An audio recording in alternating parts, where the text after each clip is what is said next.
Hello mga lalab, for today's video mga lalab, nagluto na sad ko og sardinas nga binutangag gulay. Kaning atuang sardinas nga ron mga lalab, ang gulay nga akong gisagol ini patula lang og repolyo.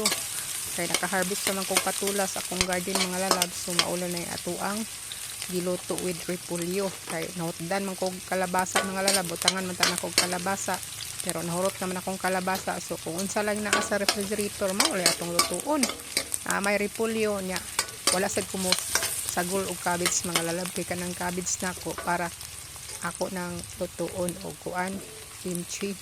So ngana lang siya mga lalab nga atong pagluto, igisa lang nato na sa bombay og ahos nya, pa brown lang nato ng bombay og ahos, parang humot siya mga lalab. Lami magunang magluto sa nga medyo ang ahos na minaho ito. Kaya kanang sardinasa mga lalab, alang na siya.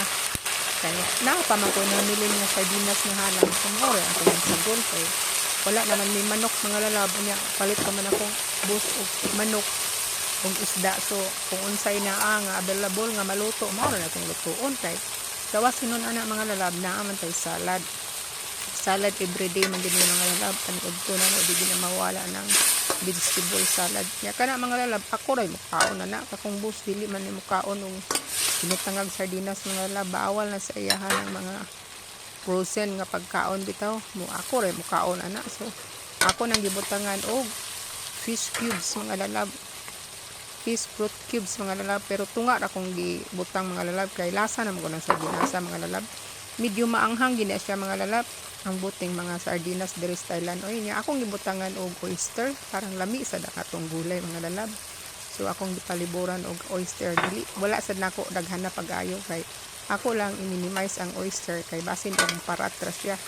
So ato nang ilunod ng patula mga lalab, dali ra man lutuon ng patula mga lalab, right 5 minutes maluto na ang patula.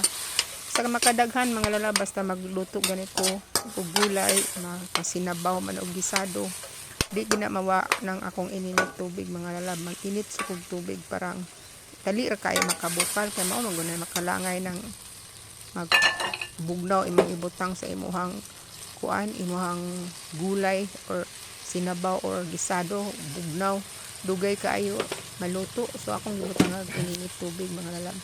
Kana mga lalab, abi ninyo, basta kabalo lang ka mo pa mo luto, padiaw og luto, dili na kinahanglan nga daghang kakayog mga gulay. Pero mas lami ginadahang gulay kay potential biya ng gulay sa tong lawas no. Nya dili na kinahanglan nga magsikik kag luto og mga karni. Mailan ang karni mga lalab, kaduha ka tulo sa isa ka semana. O labing maayo mukaon kag karni kasi sa ka semana. More on vegetable din mga lalab, kay dako kay matabang na sa imong lawas kung gulay pirmi ang imuhang kaunon, labi na ng mga fresh nga gulay. Sulata na nga ato ang patula mga lalab unsa pa magipabot nato, ato nang ilunod na nga ato ang repolyo. Kanang repolyo ha mga lalab, basta nakabuok dako man na siya mga lalab, so tunga na akong butang kay ako ra gani mo kauno. Kailangan akong ihurot ng isa ka buok nga dako, sobra sa kilo nga ako ra may mukaon niya. Kaning pagkalutuan mga lalab, dili gini nako mahurot karong adlaw. Kay akong ipares ani mga lalab kay Quaker Oats man, Quaker Oats nga timplado na siya mga lalab. Lami kay akong Quaker Oats ang ipares ani niya. Nagluto sad ko og sweet corn. So among paniud to ron, ako Quaker Oats, sweet corn og gulay with salad, fresh salad, salad nga fresh ba niya sa akong bus mga lalab. Ang iya ha, bread o niya sweet corn niya naman na siya palaman sa bread mga lalab. Kanang medyo kanang ilahalaging padiaw nila nga wako kasabot na nila mga pagkaon sa rasya na siya palaman na mga lalab. So ingana lang siya kasimple mga lalab, and shout out di sa mga tangkilik sa akong video. Salamat kayo sa inyohang paglantaw.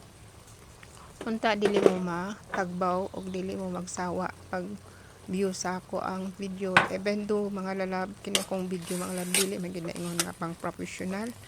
Kanang inato lang ni akong video mga lalab, kanang mura ba na siya og lutong bahay lang, dili gid para sa ubang mga chef cook nga dinaghan ginailaha. Kay sa karon mga lalab, wala naman ko mag-restaurant, di man para sa una nga naapakoy na ako restaurant, so klase-klase gid nga pagkaon akong lutoon niya.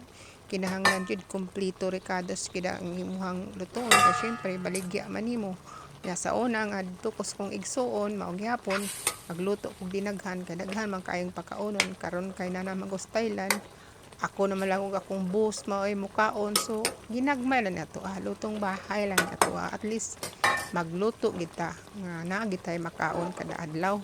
So once again, thank you so much for watching o ano sa patong gipabot mga lalab. Luto na mga lalab ato ang gulay. Thank you so much mga lalab.